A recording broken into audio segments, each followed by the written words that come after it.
স্বাগত আজকে বাংলাদেশে। আপনাদের সঙ্গে আছি আমি খালেদ মুহিউদ্দিন। 9 ঘন্টার ঝটিকা সফর শেষে ঢাকা ছেড়েছেন মার্কিন পররাষ্ট্রমন্ত্রী জন কেরি। কূটনীতির পাশাপাশি ঘরোয়া রাজনীতির আবহে নতুন মাত্রা দিয়ে গেলেন তিনি। এসব নিয়ে আজকে আলোচনা কেরির দিনে। কথা বলতে স্টুডিওতে আছেন বিএনপি প্রশিক্ষণ বিষয়ক সম্পাদক কেবিএম মোশাররফ হোসেন, আছেন ঢাকা বিশ্ববিদ্যালয়ের গণযোগাযোগ সাংবাদিকতা বিভাগের অধ্যাপক শামীম রেজা আছে, এবং আওয়ামী লীগের সাংগঠনিক সম্পাদক আহমদ হোসেন কিছুক্ষণের মধ্যেই আমাদের সঙ্গে যোগ দিচ্ছেন। জনাব এবিএম মোশাররফ হোসেন, আজকে মার্কিন পররাষ্ট্রমন্ত্রীর সঙ্গে বিএনপি চেয়ারপারসন বেগম খালেদা জিয়ার যে বৈঠক হয়েছে তার বিষয়ে মির্জা ফখরুল ইসলাম আলমগীর আমাদেরকে বলেছেন যে মার্কিন সহযোগিতায় দেশে গণতন্ত্র প্রতিষ্ঠিত হবে বলে তিনি আশাবাদী। বাংলাদেশের গণতন্ত্র প্রতিষ্ঠায় মার্কিনরা কিভাবে সহযোগিতা করতে পারে আসলে? ধন্যবাদ আপনাকে। বা কি ধরনের সহযোগিতা আমরা চাচ্ছি? আসলে বাংলাদেশে গণতন্ত্রের একটা সংকট দীর্ঘদিন ধরে আমরা উপস্থিতি লক্ষ্য করছি। বিশেষ করে যে গত 5ই জানুয়ারির একটি নির্বাচনের মাধ্যমে বাংলাদেশের বহু রাজনৈতিক দল এই নির্বাচনে অংশগ্রহণ করেনি, এবং শাসক দলও যে 154টি বিনা প্রতিদ্বন্দ্বিতা এবং পরবর্তীতে 147টিও আসনও খুব ন্যূনতম ভোটের ব্যবধানে জয়যুক্ত হওয়ার পর থেকে একটি গণতান্ত্রিক সংস্কৃতি নেই বলে এটা বিরোধী দলের পক্ষ থেকে, বিশেষ করে বিএনপির পক্ষ থেকে কিন্তু আমরা বারবার বলে আসছি। কিন্তু আমরা লক্ষ্য করেছি আবার এই নির্বাচনকে প্রাথমিক পর্যায়ে বিশ্বের অনেকটা দেশই কিন্তু স্বীকার করে নিতে চায়নি। কিন্তু সময়ের পরিক্রমা আমরা লক্ষ্য করছি যে আওয়ামী লীগের গভর্নমেন্টের প্রতি আবার কোনো কোনো সরকার বহু স্বার্থের বিনিময়ে আবার তাদের সমর্থনও দিয়ে যাচ্ছে। এই ক্ষেত্রে বিএনপি কিন্তু বারবার বলে যাচ্ছে যে আগে আমাদের মূল দরকার যে বাংলাদেশের গণতান্ত্রিক একটা সংস্কৃতি ফিরিয়ে আনা, এর সাথে আমাদের মানবাধিকার, এদের দেশের এই ব্যাপারে কোনো সন্দেহ নেই আমাদের, যে বিএনপি বলছে এবং আছে।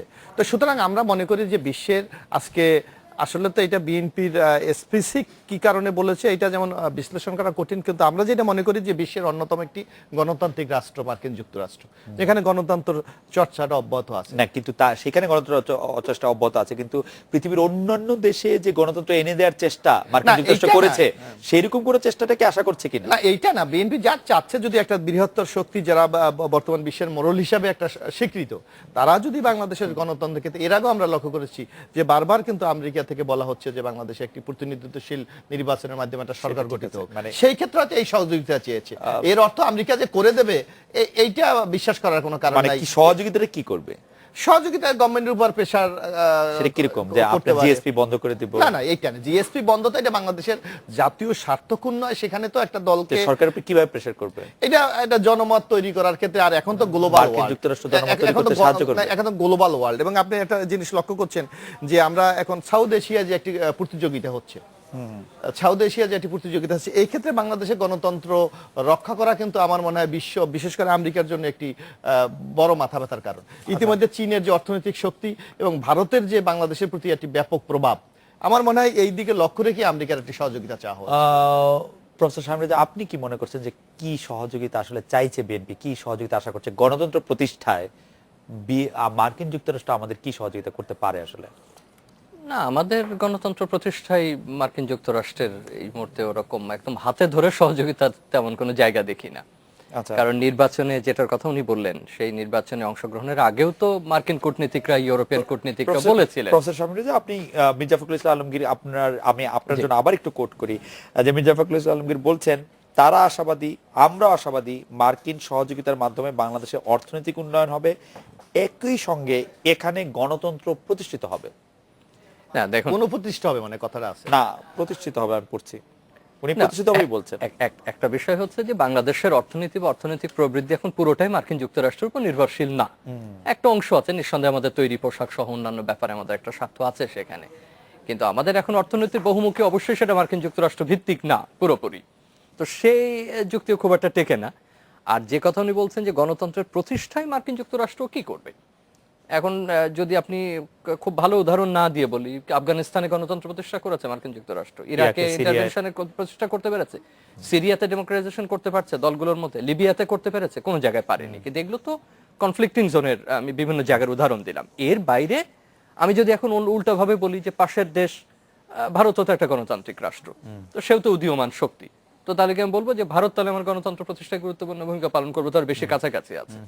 আসলে আমাদের এখানে এখন যে অবস্থা প্রতিষ্ঠান নির্মাণে, সেখানে মার্কিন যুক্তরাষ্ট্রের নৈতিক সমর্থন থাকতে পারে, সে একটা বৃহৎ গণতান্ত্রিক রাষ্ট্র, পৃথিবীর অনেক পুরনো গণতান্ত্রিক ব্যবস্থা সেখানে প্রচলিত। এর বাইরে গত নির্বাচনের উদাহরণ যদি সেখানে টানি, তাহলে তো মোটামুটি বলা চলে যে বিরোধী দল বিএনপি তো যে ধরনের আশ্বাস তখন পেয়েছিল বলে মনে হচ্ছিল ইউরোপিয়ান কূটনীতিকদের কাছ থেকে, মার্কিন কূটনীতিকদের কাছ থেকে, নির্বাচনের পরে তো আমরা সেই আশ্বাসটুকুও খুব একটা লক্ষ্য করিনি, তাই না? বরং পরবর্তীতে মনে হয়েছে যে যে সমস্ত প্রকল্পের দিকে বর্তমান সরকার এগিয়েছে সেই দিকেই বৃহৎ দেশগুলো বা শক্তিগুলোর একটা আগ্রহ আছে। আমার কাছে মনে হচ্ছে যে যেহেতু এই মুহূর্তে বিএনপি ওইভাবে সরাসরি আনুষ্ঠানিক বিরোধী দলে নাই এবং সেই মাঠের বিরোধী দলে আছে, তো সেখানে John Kerry secretary of state বাংলাদেশে ঘুরে গেলেন, তাদেরও প্রশাসনের প্রায় শেষ পর্যায়ে। অতএব এই সফরে বিরোধী দলের একজন নেত্রীর সঙ্গে দেখা করছেন, বড় দল একটা বিবৃতি দেওয়াও গুরুত্বপূর্ণ, দেখা করছেন সেটাও তাদের দলের দিক থেকে অন্তত তার একটা আলাদা ভিজিবিলিটির একটা ভ্যালু আছে।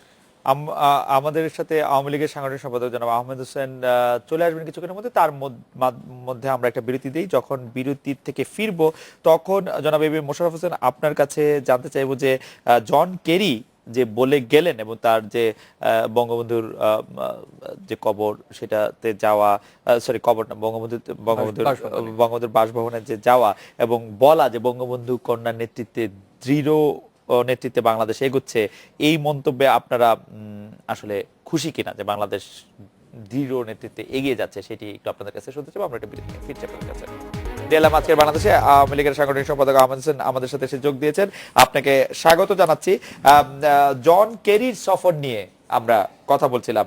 জন কেরির সফরের মধ্যে আসলে আমরা কি পেলাম, আমরা জন কেরির সফর থেকে কি বার্তা নিলাম? কারণ স্থগিত থাকা জিএসপি চালু করতে আমাদের কূটনীতি কতটা সক্রিয় হলো আমরা তার কিছু বুঝতে পারলাম না। জন কেরির সফর এক্ষেত্রে কোনো অগ্রগতির বার্তা দিল কিনা?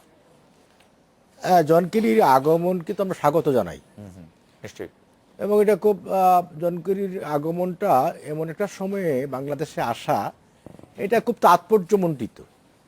প্রথমত হচ্ছে আমাদের সুখের মাস আগস্ট মাস, বঙ্গবন্ধু এই মাসেই নিহত হয়েছিলেন সপরিবারে, ঠিক এই মাসেই কিন্তু তিনি বাংলাদেশে এসেছেন এবং আজকে এসেই তিনি কিন্তু 32 নম্বরে গিয়েছেন, যেখানে বঙ্গবন্ধুর রক্তাক্ত স্মৃতি আছে এবং তিনি সেখানে স্বাক্ষর করেছেন, বঙ্গবন্ধুর উপর লিখেছেন এবং নিজের কণ্ঠেও বলেছেন, বঙ্গবন্ধুর উপর শ্রদ্ধা জানিয়ে কথা বলেছেন।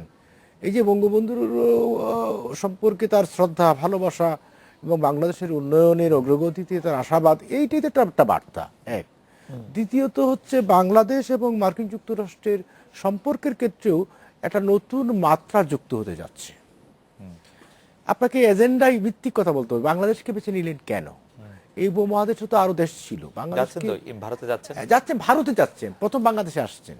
ভারত আর বাংলাদেশের ভূ রাজনীতির ক্ষেত্রে গুরুত্বের দিক থেকে তো ভারত নিশ্চয়ই বড় স্টেট, রাত্রে অবস্থান করবেন আমাদের সেখানে অবস্থান করবে, আমাদের এখানে সবাইকে আটকে রেখে। আমাকে ক্লিয়ার, আমি কেন আসছেন এখানে, বাংলাদেশকে কেন বেছে নিয়েছেন? বাংলাদেশকে প্রথমত বাংলাদেশ দৃষ্টি কেটেছে, নজর কেটেছে এক সাম্প্রতিক কিছু ঘটনা। সাম্প্রতিক হচ্ছে আপনার গুলশান হোটেলের ঘটনা, হলি আর্টিজানের ঘটনা, তারপরে আপনার সুলাকিয়ার ঘটনা, তারপরে কল্যাণপুরের ঘটনা। এই সমস্ত ঘটনার ক্ষেত্রে সরকারের যে সাফল্য এবং প্রধানমন্ত্রী শেখ হাসিনার যে উগ্রবাদের ক্ষেত্রে জিরো টলারেন্স, আপনার নীতি আর আমার নীতি যখন এক হবে তখনই কিন্তু আপনার সাথে আমার ফ্রেন্ডশিপ হবে, বন্ধুত্ব হবে। এটা আপনাকে অলওয়েজ মনে রাখা উচিত। কাজেই মার্কিন যুক্তরাষ্ট্রের যে এজেন্ডা আর আমাদের এজেন্ডা এক এবং অভিন্ন। তারা উগ্রবাদের বিরুদ্ধে লড়াই করছে এবং আমরাও উগ্রবাদের ক্ষেত্রে জিরো টলারেন্স, প্রধানমন্ত্রী শেখ হাসিনার জিরো টলারেন্স। আমরা দেখেছিলাম যে মার্কিন যুক্তরাষ্ট্রের সঙ্গে বাংলাদেশের সম্পর্ক একটি রাজনৈতিক দিক, একটা পলিটিক্যাল রিলেশন, আর হচ্ছে আপনার বাণিজ্যিক সম্পর্ক। পলিটিক্যাল রিলেশন ডেভেলপড হলেই তো বাণিজ্য আসবে। আপনার সৌদি আরবের যখন পলিটিক্যাল রিলেশন ডেভেলপড হলো, তারপরে কিন্তু আমার দেশের শ্রম বাজার অনেকটা খুলে গেছে। এটা আপনাকে অ্যাডমিট করতে হবে, কারণ রিলেশনটাকে পলিটিক্যালি আসতে হবে। না, আমরা দেখছিলাম যে আপনাদের দলের সাধারণ সম্পাদক মার্কিন যুক্তরাষ্ট্রের একজন পররাষ্ট্রমন্ত্রীর একজন সহকারীকে 2 আনার মন্ত্রী বলার পরে, তারপরে মার্কিন যে রাষ্ট্রদূত বাংলাদেশে ছিলেন তাকে নিয়ে একটি মন্তব্য করার পরে আমরা মনে হচ্ছিল যে সম্পর্কটি কিছুটা শীতল হচ্ছে, সেটিকে আবার উষ্ণ হলো। এই জীবনে মন্তব্য তো কম হয়নি, মন্তব্য, অতীতের অনেক মন্তব্য ভুলে যায় মানুষ। আচ্ছা, ফরগেট এন্ড ফরগিভ, বর্তমান নিয়ে কথা বলো। রাইট। যেমন ডক্টর কিসিঞ্জারও তো বলেছিল বাংলাদেশ হলো আপনার বটমলেস বাস্কেট, তাই না? তাই বলে কি আজকে বাংলাদেশ বটমলেস বাস্কেট, যে আজকে হেনরি কিসিঞ্জারই তো বলতেছে যে বাংলাদেশ এখন সারপ্লাস বাস্কেট। কাজেই এই কথার মধ্যে নেই, সবসময় যে একটি কথায় থাকতে হবে। এবং আমাদের পার্টি জেনারেল সেক্রেটারি একটি কথা বলেছিলেন, এই কথা সম্পর্কের অবনতি হয়ে গেছে বলে আমার মনে হয় না। আমেরিকা এই নীতিটাকে ফলো করে না। আমেরিকা অলওয়েজ নীতিটাকে ফলো করে তার দেশের স্বার্থ, এবং আমিও আমাদের স্বার্থকে সামনে দেখি। সুতরাং তার দেশের স্বার্থ আমাদের স্বার্থ এক হবে, তখন তার সাথে সম্পর্ক আমার ডেভেলপ করবে। জনাব A B M Mosharraf Hossain Dhaka সফর করে যে জন কেরি বলে গেলেন বঙ্গবন্ধু কন্যার দৃঢ় নেতৃত্বে বাংলাদেশ এগোচ্ছে, এই মন্তব্যে আপনারা খুশি কিনা? বাংলাদেশ এগোচ্ছে বলে না, আসলে এখানে খুশি আর অখুশি হওয়ার কোনো কিছু না। আপনারা জানেন যে স্বাধীনতা যুদ্ধের মার্কিন যুক্তরাষ্ট্রের একটা বিরোধিতা ছিল। তৎকালীন আওয়ামী লীগের নির্বাচনে জেতার পর তাদের নেতৃত্বে কিন্তু স্বাধীনতা যুদ্ধ হয়েছিল, কিন্তু আমেরিকা সাপোর্ট করে। সুতরাং এদের মধ্যে একটা তিক্ততা আছে, এটা আমরা লক্ষ্য করি। এখন হয়তো আমেরিকার যে বর্তমান নেতৃত্ব এবং তার আপনার যে মন্তব্য লিখেছে, সেখানেও আপনি দেখবেন, মানে আজকে যে বক্তব্য দিয়েছে, যে ওই সময় হয়তো আমরা বিরোধিতা করেছিলাম, কিন্তু এখন কালের পরিক্রমে হয়তো সেই অবস্থাতে আমেরিকা নেই। কারণ যে কথাটা হচ্ছে, গ্লোবাল বিশ্বে কিন্তু এখন মানুষ তার স্বার্থটাকে বড় করে দেখে।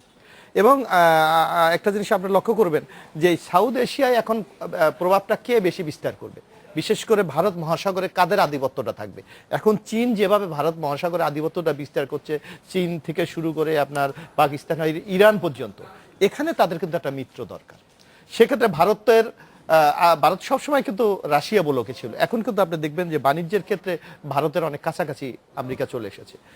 আজকে বার্মা আমাদের পাশে, বার্মাও কিন্তু চায়নার অনেকটা নিয়ন্ত্রণে আছে, যার জন্য একটা মাত্র জায়গায় এখানে ভারত রাশিয়ার ব্লকে ছিল, সেটা তো মোটামুটি 20 বছর আগে আছে। তারপরেও কিন্তু এখনো আপনার লক্ষ্য করবেন, আমরা তো জানি যে মার্কিন যুক্তরাষ্ট্রের সবচেয়ে বড় মিত্র এই অঞ্চলেই হচ্ছে ভারত। না, এখন ইদানিং এটা লক্ষ্য, ইদানিংটার বয়স 15 বছর, কিন্তু ইদানিং তারপর আপনি এখন দেখবেন ভারত মহাসাগরে এখন নতুন ভাবে যে এই যে একটা নৌ ঘাঁটি স্থাপন করার পর চীনের ক্ষেত্রে মার্কিন যুক্তরাষ্ট্র কিন্তু এই দক্ষিণ এশিয়া সম্পর্কে নতুন ভাবতে শুরু করেছে, যার কারণে বাংলাদেশের মতো একটি দরকার। আরেকটি জিনিস আপনি লক্ষ্য করবেন যে বাংলাদেশের যে বিশ্বের গ্যাস ক্ষেত্রে যে ব্যবসা বাণিজ্যের ক্ষেত্রেও মার্কিন যুক্তরাষ্ট্র কিন্তু একটি বিরাট স্বার্থ রয়েছে। আজকে গ্যাসের ক্ষেত্রে প্রায় শেভরন প্রায় 50% তারাই কিন্তু বাংলাদেশে কন্ট্রোল করে। তারপর মার্কিন যুক্তরাষ্ট্রের একটি বড় দীর্ঘদিনের আকাঙ্ক্ষা যে আপনার সেন্ট মার্টিনকে কেন্দ্র করে একটি ঘাঁটি করার ক্ষেত্রে, সেক্ষেত্রে বর্তমান ক্ষমতা যখন আওয়ামী লীগ আছে, তাদের সাথে একটি সম্পর্ক বজায় রেখে কিন্তু এই স্বার্থগুলি উদ্ধার করতে চায়। কিন্তু আপনারা বিএনপির পক্ষ থেকে চাইতেছেন যে এর মানে গণতন্ত্র প্রতিষ্ঠায় মার্কিন যুক্তরাষ্ট্র একটু সহযোগিতার হাত বাড়ায়, এটা সহযোগিতার একটু হাত বাড়ায়, চাইতেই পারে। কারণ মার্কিন যুক্তরাষ্ট্রের ভূমিকায় কিন্তু এই বাংলাদেশের যে বর্তমান যে সংকটটা রয়েছে, এইটা কিন্তু সবসময় মার্কিন যুক্তরাষ্ট্র অ্যাড্রেস করে যাচ্ছে যে এই সংকট থেকে কিন্তু আমাদের বেরিয়ে আসতে হবে। সেই ফয়তাটা নেওয়ার জন্য হয়তো বিএনপি কথাটা বলেছে। প্রফেসর সামরেজা, আমি আরেকটু যোগ করি যে আরেকটা জিনিস আপনি লক্ষ্য করবেন যে মার্কিন যেটা আমাদের প্রাইম মিনিস্টারও কিছুদিন পূর্বে বলেছেন যে মার্কিন যুক্তরাষ্ট্রের কিন্তু একটা দীর্ঘদিন বলে আসছে তারা যে বাংলাদেশে আইএস আছে, এটা বাংলাদেশ থেকে স্বীকার করতে চাচ্ছে। আজকেও কিন্তু আপনি জন কেরির বক্তব্য আপনি লক্ষ্য করবেন, সে কিন্তু সুদীজনের যে বক্তব্য রেখেছে, সেখানে কিন্তু সে স্পষ্ট বলেছে যে বাংলাদেশে কিন্তু আইএস এর অস্তিত্ব আছে, এটা তাদের কাছে প্রমাণ আছে। সুতরাং আপনার এই তাদের ঠিক এরকম করে বলেছেন কিনা? হ্যাঁ, আজকে সুদী সমাজ সেইটা বলছে আইএস এর সংযোগ আছে, প্রমাণ আছে, সেরকম সংযোগ আছে, এটা বলছে। আচ্ছা, ঠিক আছে, সংযোগ আছে। তো সুতরাং মার্কিন যুক্তরাষ্ট্র আজকে শেখ মুজিবুর স্মৃতি জাদুঘরে গিয়ে যা বলেছেন এবং তার সুদী সমাজের বক্তৃতার মধ্যেও কিন্তু একটা কন্ট্রাডিক্টরি আছে। আমার মনে হয় যে আমরা একটু প্রফেসর সামরেজার কাছে যাই। প্রফেসর সামরেজা, জন কেরি ঘুরে গেলেন, ইংল্যান্ড ক্রিকেট দল আসছে, নিরাপত্তা পরিস্থিতি ইতিবাচক পরিবর্তন দেখছেন কিনা, এবং তার আগে জনাব আহমদ হোসেন এবং জনাব মোশাররফ হোসেন যেটি বললেন সেই ব্যাপারে আপনার একটা মন্তব্য জানতে চাইবো। একটা জিনিস হলো যে তাদের একেবারে ওয়ান টু ওয়ান কি আলোচনা হয়েছে সেটা তো আমরা জানতে পারছি না। এখানে আমাদের অনুমান করা ছাড়া এবং পূর্বের লক্ষণগুলো মেলানো ছাড়া কোনো পথ নেই। এখানে ব্যাপারটা আমার কাছে 50-50 মনে হয়। একদিকে আপনি যদি চিন্তা করেন, তাহলে আপনাকে যদি খুব ইতিবাচক ভাবতে চান, তাহলে বিষয়টা এরকম যে আমরা এমন অগ্রগতির পথে এগিয়ে গেছি বা একটা অবস্থায় পৌঁছেছে যে আমাদেরকে ছাড়া যুক্তরাষ্ট্রের আর চলছে না। ব্যাপারটা এখন আমরা সেই পর্যায়ে যাইনি। এখানে একটা বিতর্ক হয় যে আমাদের মানে ভারত ভিত্তিক দক্ষিণ এশিয়া যে নীতিটার কথা আমরা সবসময় খালেদ বলতাম, যে সেখানে বৃহৎ রাষ্ট্র ভারত, বৃহৎ শক্তি ভারত, তার বৈশ্বিক ক্ষমতা অনেক বেশি, অতএব তাকে ভিত্তি করে দক্ষিণ এশিয়া বা দক্ষিণ পূর্ব এশিয়া এক ধরনের মার্কিনিরা আমাদেরকে যেভাবে দেখে একটা দৃষ্টিভঙ্গি। আর একটা কথা প্রায়শই যেটা আমরা আলাপ করে থাকি, যে এর বাইরে বাংলাদেশকে আলাদা উদীয়মান শক্তি হিসেবে মার্কিন যুক্তরাষ্ট্রের আগ্রহ দেওয়া, এটা একটা দিকে। আর একটা দিকে সাম্প্রতিক যে ঘটনাগুলো ঘটছে, বিশেষ করে জঙ্গি তৎপরতার যদি বলেন বা চূড়ান্ত সহিংসতা যেগুলো দেখা দিচ্ছে, সেই বিষয়টা আমরা কিন্তু খুব একটা আলোচনা করছি না। যে কথাটা উনি বললেন যে তার তো একটা গ্লোবাল এজেন্ডা আছে। তার গ্লোবাল এজেন্ডা নিঃসন্দেহে যে দেশে গণতন্ত্র নাই সেখানে সহযোগিতা করা বা এগুলো করা, এগুলো তো তার আছেই সবসময়ের জন্য। কিন্তু তার কিন্তু একটা বৈশ্বিক এজেন্ডা এখন জঙ্গি দমন, বা আপনি যদি বলেন যে ওয়ার এগেইনস্ট যে টেরর আছে, এখন সেই ধরনের কোনো বার্তা তিনি আমাদেরকে দিতে চান কিনা, যে বৈশ্বিক কোনো জোটে তিনি আমাদেরকে অংশগ্রহণ করতে বলেন কিনা, বা আমরা যে এই মুহূর্তে নিয়ন্ত্রণ করেছে সরকার যেভাবে চাপে রেখেছে সেটা তার আভ্যন্তরীণ পর্যায়ে সে নিয়ন্ত্রণে রেখেছে। এখন মার্কিন যুক্তরাষ্ট্রের জঙ্গি সংক্রান্ত গ্লোবাল এজেন্ডার সাথে আমাদের এজেন্ডাটা কোন জায়গায় মিলছে বা কোন জায়গায় মিলছে না, সেই সংক্রান্ত বিষয়ে তার এজেন্ডা আছে কিনা এটা কিন্তু আমরা জানি না। এর বাইরে আপনি যদি খুব খোলাখুলিভাবে চিন্তা করেন, আমি কিন্তু আবারও আমার কথারই পুনরাবৃত্তি করবো যে নির্বাচন নিয়ে আমরা এত কথা বলি, সেই নির্বাচনে পশ্চিমা দেশের কূটনীতিকরা যে আশ্বাসগুলো দিয়েছিলেন বিরোধী দলকে, পরবর্তী সময় যদি আমি একভাবে খুব একটু চাঁচাছোলা ভাষায় বলি, তাহলে অনেকটা হচ্ছে যে মই কেড়ে নেবার মতো, তাই না? পরবর্তীতে কিন্তু এই প্রসঙ্গের আলোচনা খুব বেশি এগোয়নি, বরং সরকার আরো স্থিতিশীল হয়েছে তার কর্মকাণ্ড দিয়ে, তার অন্য কিছু দিয়ে। এ ব্যাপারে খুব একটা তাদের হস্তক্ষেপ করতে আমরা দেখিনি বা কথা বলতেও শুনিনি। মাঝে যুদ্ধাপরাধের বিচারের বিষয়ে কিছু মন্তব্য করেছিল মার্কিন যুক্তরাষ্ট্র, পরবর্তীতে সেটা থেকেও তারা সরে আসছে। জিএসপির আলোচনা চলছে, এটা এমন কোনো কিছু না। আমি যে কারণে এর সঙ্গে যোগ করব যে কেরি কিন্তু এখন বিদায়ী প্রশাসনের অংশ, খুব বেশি নেই, কয়েক মাস আছে তাদের এই প্রশাসন একটা, আবার তাদেরও নির্বাচন আছে সেখানেও একটা এজেন্ডা থাকতে পারে যে আমাদের বড় যে ডায়াসপোরা গোষ্ঠী মার্কিন যুক্তরাষ্ট্রে বসবাস করতে, তারা অন্তত 6-7টি রাজ্যে এখন ছড়িয়ে ছিটিয়ে আছে, এবং আমি জানি না সংখ্যা কত, পরিসংখ্যান আমাদের হাতে নেই, এবং ইলেকট্রাল কলেজে তাদের আসলে ভূমিকা কত, সেখানে জয়লাভ করার ক্ষেত্রে তাদের ভূমিকা কত। আমি এই কারণে বলছি যে একদিকে আমি যদি একটু সামারি করি ব্যাপারটা, একদিকে আমাদের সাথে অর্থনৈতিক সম্পর্কে যে বিষয়গুলো ছিল সেটা দেওয়া না দেওয়া সেটা তো আছে, আমাদের সাথে তাদের নিয়মিতও কিন্তু কিছু চুক্তি আছে যেটা হয়তো প্রকাশ্য আমরা দেখি না, প্রতিরক্ষা বিষয় বা অন্যান্য বিষয়, এটা আপনিও জানেন, নিয়মিতভাবে এটা চলতে থাকে, এটার কোনো ব্যত্যয় হয় না। আর যুদ্ধাপরাধের বিচারের ইস্যু নিয়ে আমাদের কিছু উত্তাপ নিরুত্তাপ দেখা দিয়েছিল, কিছু টানাপোড়েন দেখা দিয়েছিল, সেটাও খুব বেশি দিন দীর্ঘস্থায়ী হয়নি। তো সুতরাং আমি ওইভাবে বলবো যে নির্বাচন তাদের সামনে, সেখানে আমাদের একটা জনগোষ্ঠী বাস করে, এটা একটা এজেন্ডা। ব্যবসা বাণিজ্য সংক্রান্ত কিন্তু আমি ওটা অত জোরালো ভাবে দেখতে পাচ্ছি না যে ভারতকে বাদ দিয়ে একেবারে বাংলাদেশ মুখী একেবারে জিওপলিটিক্যাল বা বড় কোনো কিছু। জনাব শামীম রেজা, আমি আপনার কাছ থেকে 30 সেকেন্ড একটু শুনতে চাইবো যে আরেকটি ইস্যু, আমি আবার আপনার কাছে এই বিষয়টি নিয়ে ফিরে আসবো, সেটা হচ্ছে ডক্টর ইউনূস। আপনি জানেন ক্লিনটন ফাউন্ডেশনে ডক্টর ইউনূসের চাঁদা দেওয়াকে নিয়ে ডোনাল্ড ট্রাম্প প্রশ্ন তুলেছেন, এবং যেটি আসলে লিক হয়ে যাওয়া ইমেল থেকে অনেকটা জানা গেছে যে ক্লিনটন ফাউন্ডেশনে এতগুলি টাকা, প্রায় 20 কোটি টাকার মতো ক্লিনটন 20 কোটি টাকা দেওয়া নিয়ে যে প্রশ্নটি উঠেছে, এবং আপনি জানেন সেই সময় টানাপোড়েনটি নিয়ে আপনি যদি একটু শুরু করেন যে এইটার আসলে এজেন্ডায় কোনো থাকার সম্ভাবনা আছে কিনা বাংলাদেশ এবং মার্কিন যুক্তরাষ্ট্র সম্পর্কের ক্ষেত্রে। আমি এটা আসলে যতটা না মার্কিন যুক্তরাষ্ট্রের প্রেসিডেন্সিয়াল রেসে এটা একটা এজেন্ডা, কারণ তারা যেটা দাবি করছে যে যখন তিনি ক্যান্ডিডেট মানে সেক্রেটারি অফ স্টেট বা এরকম একটা গুরুত্বপূর্ণ ইস্যু, যদিও তিনি বলছেন যে ক্লিনটন ফাউন্ডেশনে তখন তিনি ছিলেন না, সেক্রেটারি অফ স্টেট হওয়ার পরে দায়িত্বে ছিলেন না, কিন্তু বলছে যে তার সঙ্গে দেখা করা এবং একটা বড় মাপের ডোনেশন সেখানে দেওয়া, এবং তার পরবর্তীতে আবার হিলারি ক্লিনটনের তাকে এমডি পদে রাখার জন্য বাংলাদেশ সরকারকে অনুরোধ করা বা ফোন করা, চিঠি লেখা। আপনি পরের বিষয়গুলো হয়তো বিভিন্নভাবে যুক্ত করতে পারেন, এটা নিয়ে বিভিন্ন ব্যাখ্যা দেওয়া যায়, কিন্তু টাকা দিয়েছেন সে ব্যাপারে কোনো তারা দ্বিমত পোষণ করছেন না। এবং এই ব্যাপারে ক্লিনটন ফাউন্ডেশনের দিক থেকেও কিন্তু বলা হচ্ছে যে টাকাটা আমরা চাইনি বা অনেকটা বা দেখা করে বলিনি যে দিতে হবে, এটা ভলান্টারিলি। সুতরাং এটা আপনি যে খুব দ্রুত যদি বলি, যতটুকু না তাদের নির্বাচনে এখন বড় একটা এটা ইস্যু, ততখানি আমাদের এখানে কিভাবে হবে সেটা নির্ভর করে আমরা কিভাবে বিষয়টাকে দেখবো। জনাব আহমেদ হোসেন, আপনি কি মনে করেন ডক্টর ইউনূসের বিষয় নিয়ে হিলারি ক্লিনটনের সঙ্গে বাংলাদেশ সরকারের যে টানাপোড়েন সেটি কি কমেছে বা বেড়েছে? না, হিলারি ক্লিনটনের সাথে বাংলাদেশের গভর্নমেন্ট টানাপোড়েন এই কথাটা আপনি কি করে বলেন? হিলারি ক্লিনটন তো একটা পার্টির প্রার্থী, আগামী বলেছিলেন যে ডক্টর ইউনূস অনেক তার কথা বন্ধু, বলেছেন। আপনি যে আজকে এবং ক্লিনটন ফাউন্ডেশনের তিনি টাকা দিয়েছেন, অনেক কথা বলেছেন। ফরেন সেক্রেটারি যে আসছেন তিনিও তো কাদের মোল্লার ব্যাপারে প্রাইম মিনিস্টারকে টেলিফোন করেছিলেন ফাঁসি না দেওয়ার জন্য, এটা তো প্রাইম মিনিস্টার ওন মানেননি। তার অর্থ কি এই যে সম্পর্ক নষ্ট হয়ে গেছে? সব কথায় আমেরিকা বললেই আমি মানলাম, না মানলে সম্পর্ক খারাপ হয়ে যাবে? ওরা একটা প্রপোজাল দিতে পারে। এখন আজকে অনেকে বলছিলেন আগামীকাল মীর কাসেম আলীর রায় দেওয়া হবে সর্বোচ্চ আদালতে, তার আগে জন কেরি সফর, এটার সাথে কি এর কোনো সম্পর্ক আছে? এটার সাথে কোনো আদৌ সম্পর্ক নাই, এগুলো ভুয়া কথা, এগুলো ভুয়া কথা। আমরা যদি আত্মপ্রসাদ নেওয়া আর ডক্টর ইউনূসের প্রসঙ্গে যদি ফিরে আসি, ডক্টর ইউনূস বাংলা এখন ডক্টর ইউনূস কেন এজেন্ডা হবে? ডক্টর ইউনূস কেন এজেন্ডা হবে? এটা কি কারণ হবে? কোন ঐতিহাসিক কারণ হবে? উনি বাংলাদেশের রাজনীতির কোন নিয়ামক শক্তি, কোনো কন্ট্রোলিং পাওয়ার বা পিপলস রিপ্রেজেন্টেটিভ বা কোনো ভূমিকা আছে এই যে সন্ত্রাস জঙ্গিবাদের ব্যাপারে? কিন্তু তিনি তো আসলে বাংলাদেশের একজন এমন একজন সিটিজেন যিনি আসলে আমরা দেখেছি এবার অলিম্পিকে তিনি টর্চ না, এতে আমি গর্ববোধ করতে পারি, কিন্তু এই গর্ব আমার সম্পদ হতে পারে, কিন্তু এই সম্পদ বাংলাদেশের কোনো কাজে লাগে না। বুঝছেন না, এই যে সন্ত্রাস, গর্বের জন্য মানুষ কত কিছু করে, সবকিছু তো গর্বের জন্য। আমরা গর্ব করি, আপনাকে নিয়ে আমরা প্রাউড করি, প্রাউড করবো তাকে নিয়ে। কিন্তু আমি আপনাদের কোনো কাজে লাগি না, সেটি তো কাজে লাগবে ডক্টর ইউনূস, আপনাদের এক জিনিস নন। এই যে আপনি কাজ করছেন, আপনি কন্ট্রিবিউট করতেছেন, আপনি কথা দিয়ে বক্তব্য দিয়ে আমাদের হেল্প করতেছেন, আমাদেরকে লাইন আপ করাচ্ছেন, আমাদেরকে কোন লাইনে বক্তব্য দিতে হবে আমাদের কাছ থেকে কথা বের করছেন, জাতিকে জানাচ্ছেন, এটা আপনি হেল্প কন্ট্রিবিউট করছেন না, এটা একটা কন্ট্রিবিউট। সুতরাং জন কেরির আগমনটাই হচ্ছে একটা বার্তা, আচ্ছা বুঝছেন? এবং এটা আপনাকে বুঝে নিতে হবে। এই যে একটা কথা উনি ভালো বলেছেন, ওয়ান টু ওয়ান কি কথা হয়েছে।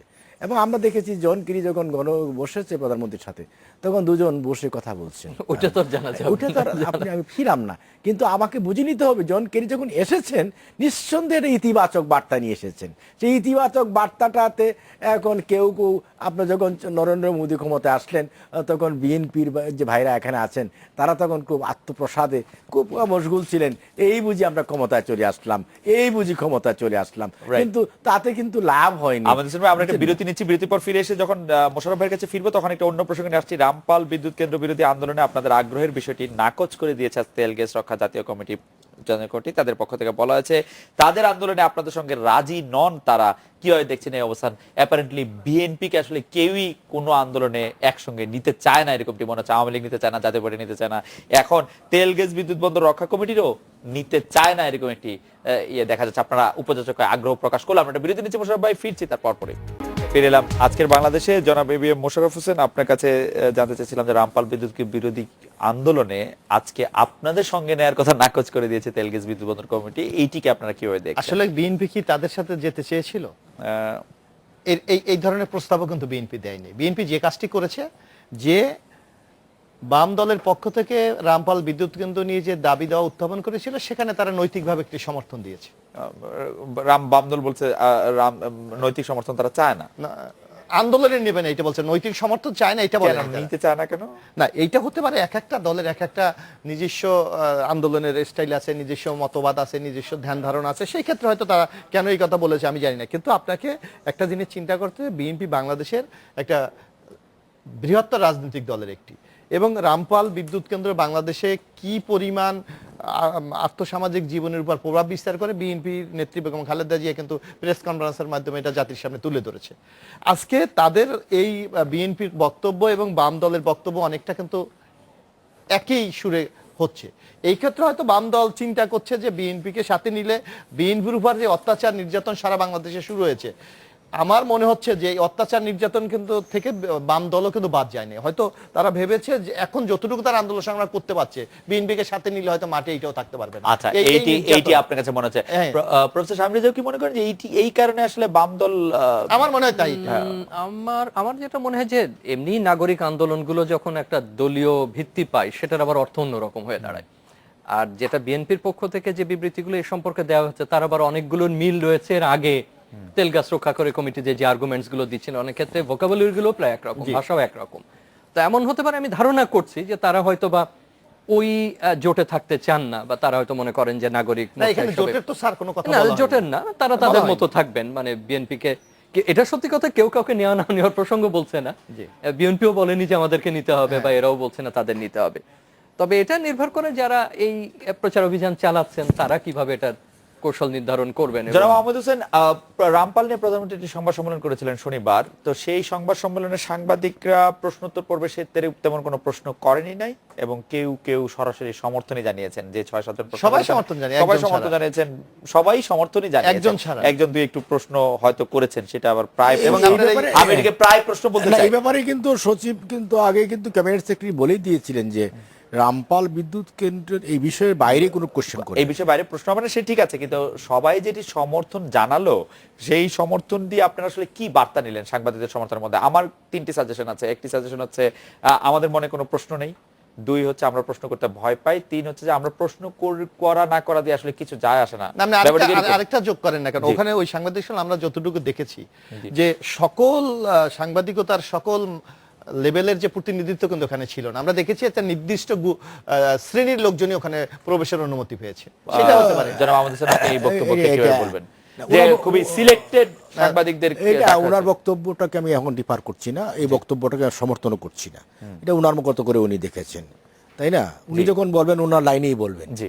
আপনি একটা ভালো পয়েন্ট এখানে এনেছেন যে তেল গ্যাস বিদ্যুৎ, এই যে বাম যারা এটা নিয়ে আন্দোলন করছে, তারা কেন বিএনপি জামাতকে বয়কট করলো? মানে বিএনপি না, আমার কাছে এটি যৌক্তিক কারণ মনে হয়েছে যে বিএনপি কে যদি সঙ্গে নেয়, বিএনপির উপর যে অত্যাচার চলছে সেটি তাদের উপরে চলতে পারে, তারা একটি অত্যাচার ইনভেট করবে না কিনা না শুধু। না, এটা না, বামরা তখন হয়ে যায় মৌলবাদের সহায়ক শক্তি। সেই ভয়, মানে উগ্রবাদের মৌলবাদের সহায়ক শক্তি। আপনি জাতীয় এবং জাতীয় রাজাকারদের স্বার্থে সহায়ক যখন শক্তি। যদি কেউ আন্দোলন করে সেটা সুতরাং মৌলবাদী এবং সহায়ক এখন শক্তি হবে। বিএনপি এই জামাত একটা সরলীকরণ করা দুর্গন্ধ। কিন্তু ঠিক না। বিএনপি জামাত একটা দুর্গন্ধ, এই দুর্গন্ধটা গায়ে কেউ লাগাতে চায় না। কাজেই এই জন্য তাদের আন্দোলনটা স্তীমিত হয়ে যেতে পারে, তাদের আন্দোলনের গ্রহণযোগ্যতা কমে যেতে পারে এবং বামরাও পচে যেতে পারে। এই জন্য বামরা চায় না যে আমি আমি আমার গায়ে এসে রাজাকার এসে ভর করুক। এই ভয় থেকে তারা এই বিএনপির চেয়ারপারসনের সাংবাদিক সম্পর্কে তারা বর্জন করেছে। এটা এটা কিন্তু এই বর্জন করার মধ্য দিয়ে কিন্তু একটা বার্তা এসেছে যে তার এটাকে উনি ক্যাশ করতে চেয়েছিলেন বিএনপি, কিন্তু না, উনি BNP ক্যাশ করতে পারেনি। না, বিএনপি তো বলে নাই যে সে উনি বিএনপির নেতৃত্ব বলেন নাই যে উনি বাম দলের সাথে গিয়ে আন্দোলন করবেন। উনি এতদিন ছিলেন রাজনীতিবিদ, হঠাৎ করে পরিবেশবাদী হয়ে গেলেন। কি গরিবের বিএনপি চেয়ারপারসন ছিলেন রাজনীতিবিদ, জি। হঠাৎ করে পরিবেশবাদী হয়ে গেলেন। এই যে পরিবেশবাদী রাজনীতি হতে পারবে না, না? হতে পারে, হতে পারে। ডক্টর ইউনূসও হতে না, পারে। আমি পরিবেশবাদী ও রাজনীতিবিদ না, না, দুটোই হতে হতে পারে, চাই। কিন্তু আপনার কয়লা ভিত্তিক বিদ্যুৎ কেন্দ্র স্থাপন করা যাবে না। এটা হচ্ছে রাজনৈতিক একটা press conference, political press conference. যেহেতু ইন্ডিয়া এটার সাথে পার্টনার, ইন্ডিয়া যেখানে থাকবে বিএনপি সেখানে থাকবে না। সে বিএনপির কেন? বিএনপির আমলে ভারতে গ্যাস রপ্তানি করতে চেয়েছিল। বিএনপির আমলে টাটাকে ডেকে এনে ভারী শিল্প, যেটি স্টিল মিল, সেটা চুক্তি প্রায় এমওইউ করেছিল বেশ কয়েকবার। বিএনপির আমলে বিএনপি প্রধানমন্ত্রী যখন কিন্তু ইন্ডিয়া থাকলে ভারতে গেলেন, তখন সেখানে কথাবার্তা বললেন, এয়ারপোর্টে নামলেন, সাংবাদিকরা জিজ্ঞাসা করা বললো যে ফারাক্কা নিয়ে কথা হলো কিনা? মানে আমি ভুলে গিয়েছিলাম। সুতরাং সেইটি ঠিক আছে, ক্ষমতায় থাকার সময় কিন্তু ভুলে যান, আর ক্ষমতায় না থাকলে কিন্তু ভারত বিরোধী ট্রাম্প কার্ড, যে ভারত বিরোধী কার্ডটাকে ব্যবহার করা সবকিছুই করতে আপনি মনে করছেন শুধু ভারত বিরোধিতার কারণেই রামপালে বিদ্যুৎ কেন্দ্র চাইছে না বেগম জিয়া? কিন্তু বেগম জিয়া এবং বিএনপির আন্তর্জাতিকভাবে কোনো ফ্রেন্ডলেস এক পার্টি এখন, একমাত্র পাকিস্তান ছাড়া তার কোনো ফ্রেন্ড নাই। মোশাররফ ভাই, আপনি না, এখানে আহমেদ ভাই অত্যন্ত সম্মানের একজন রাজনৈতিক কর্মী। আমরা মনে করি যে দেশের প্রতি, বাংলাদেশের প্রতি একটা দায়িত্ববোধ থাকা উচিত।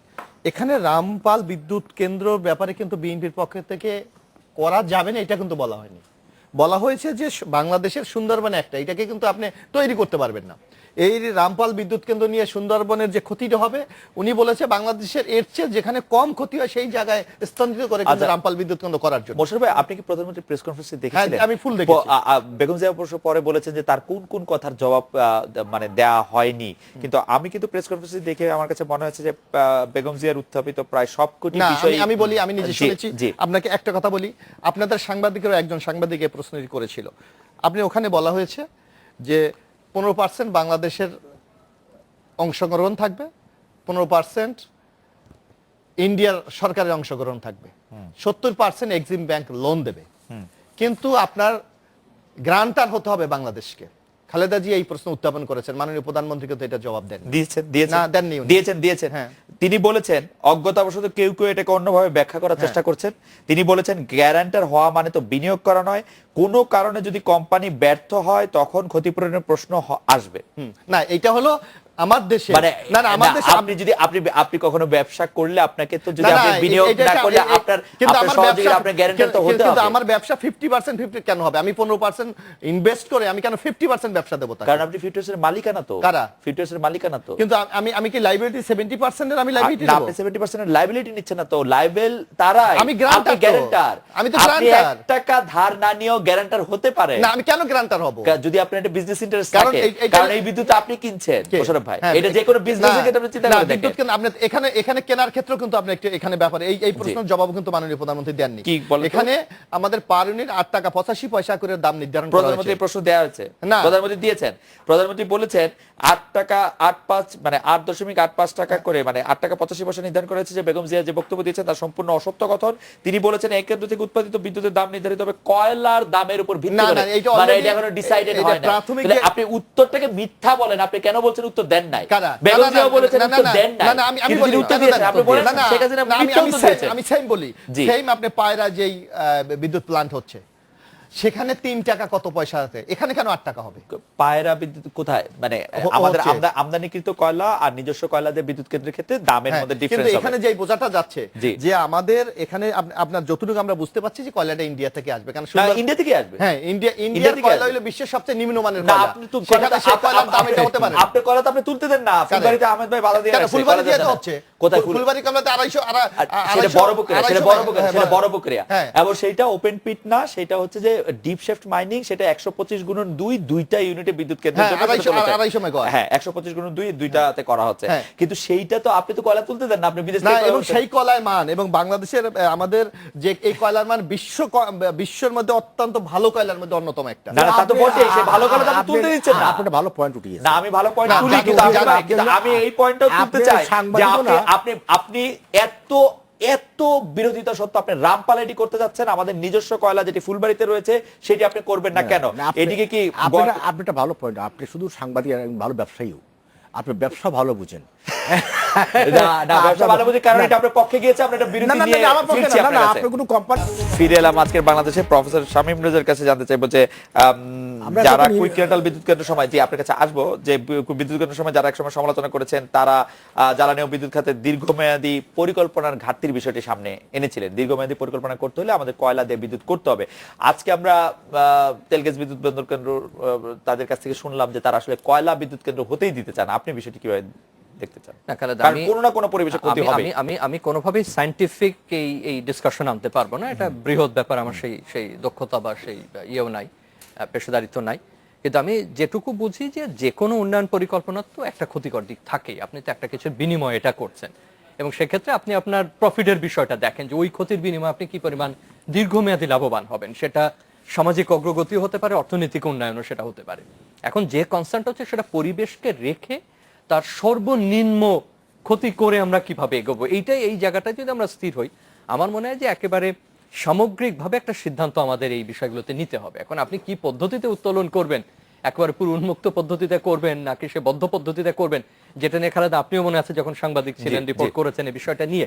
এখন এই আপনি যে প্রসঙ্গগুলো বলছেন সেটা আমাদের সম্ভবত একটা আলোচনার পরিবেশ বা সিদ্ধান্ত হয়তো লাগবে, আজ হোক কাল হোক, এবং বোঝানোর একটা বিষয় আছে। আমি খুব পুরনো একটা উদাহরণ দিয়ে খুব সহজে বোঝানোর চেষ্টা করি। এই যে কাপ্তাই প্রকল্পটি, এটা যখন 58 সাল বা 60 সালে করা হয়েছে, কারোর সঙ্গে কি আলোচনা করা হয়েছিল? ওই জনগোষ্ঠী কি জানতো?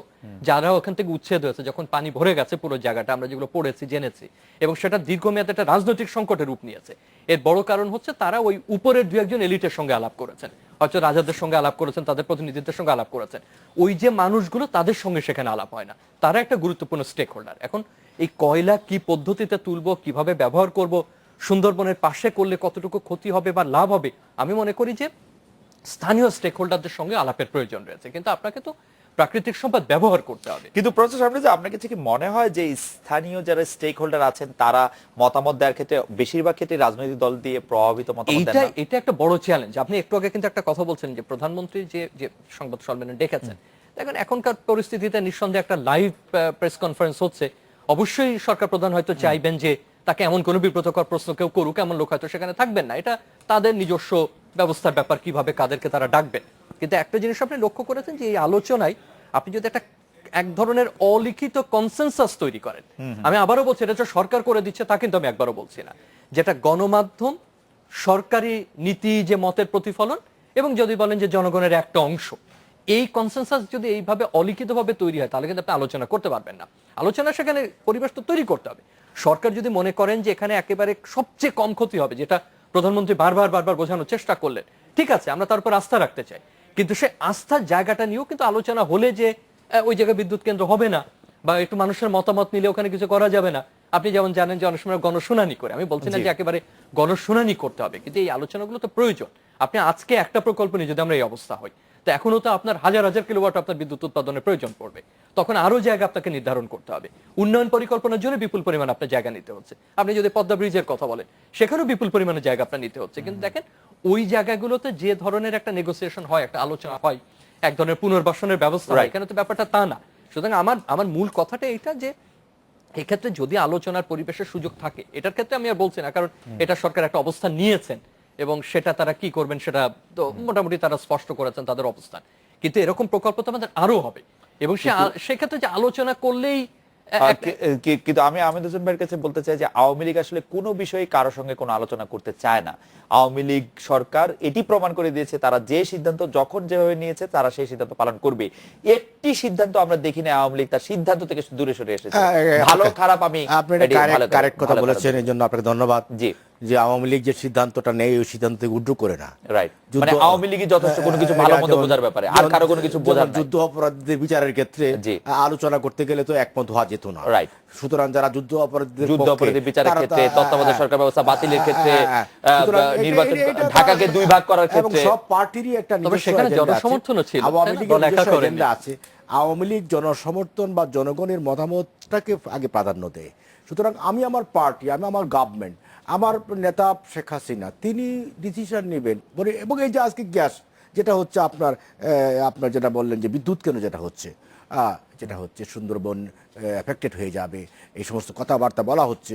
আমি একটা ছোট্ট কথা বলি, যুদ্ধাপরাধের বিচারের ক্ষেত্রে 2008 সালে আপনাদের এজেন্ডা এটা ছিল, ইশতেহার এটা ছিল। আমি শুধু একটু বলি, ইশতেহার এটা ছিল, মানুষজন আমাকে শেষ করে দিবেন, তারপর আপনি বলবেন। আপনি তো বলবেন, আপনি তো বলার জন্য। আপনি জানেন যে বাংলাদেশে এখন গ্যাসের সংকট আছে, কিন্তু আপনার গ্যাস ভিত্তিক বিদ্যুৎ কেন্দ্র স্থাপন করা যাচ্ছে না। হ্যাঁ, আমার যেহেতু গ্যাস নেই, সুতরাং তাহলে আমাকে বিকল্প ব্যবস্থা তো গ্রহণ করতে হবে। আবার এই জন্য কি আমি বসে থাকবো, হাত গুটিয়ে বসে থাকবো, আমি বিদ্যুৎ উৎপাদন করবো না? সেই কারণে বিকল্প হিসাবে আমরা কয়লা ভিত্তিক বিদ্যুৎ কেন্দ্র স্থাপনের উদ্যোগ নিয়েছি, সিদ্ধান্ত নিয়েছি। আমি একটু ছোট্ট একটা প্রশ্ন করতে পারি? 2008 সালে আপনাদের যে রাজনৈতিক ইশতেহার ছিল, সেই রাজনৈতিক ইশতেহারে বাংলাদেশের সেই কয়লাগুলি ব্যবহারের স্পষ্ট ঘোষণা আপনাদের ছিল, যেমন ঘোষণা ছিল হচ্ছে যুদ্ধাপরাধের বিচার করার ক্ষেত্রে, এবং সেটির ব্যাপারে আপনাদের একটি কয়লা নীতি করার কথা সেই 2008 সালে, সেটি এখন পর্যন্ত করা হয়নি। এবং আমরা দেশীয় কয়লাগুলিকে অব্যবহৃত দেখছি, আমরা দেখছি ভারতীয় কয়লা দিয়ে এনে আপনারা সুন্দরবনকে ধ্বংস করে বিদ্যুৎ কেন্দ্র করতে চাচ্ছেন। এটা তো একটা দীর্ঘমেয়াদী পরিকল্পনা। আমাদের যে বিষয়টা যেটা, এটা তো 2021 সাল পর্যন্ত আমরা আছি। আমরা যদি ওই পর্যন্ত ক্ষমতা থাকতে পারি, এই সবগুলো বাস্তবায়ন হবে। বাস্তবায়নের জন্য আমাকে টাইম দিতে হবে। আজকে চীন যে পর্যায়ে আসছে 49 সনে ক্ষমতা আসার পরে, কিন্তু আমাকে তো একটা টাইমিং এর ব্যাপার আছে। আমার অ্যাচিভমেন্টগুলোকে আপনাকে আগে দেখতে হবে।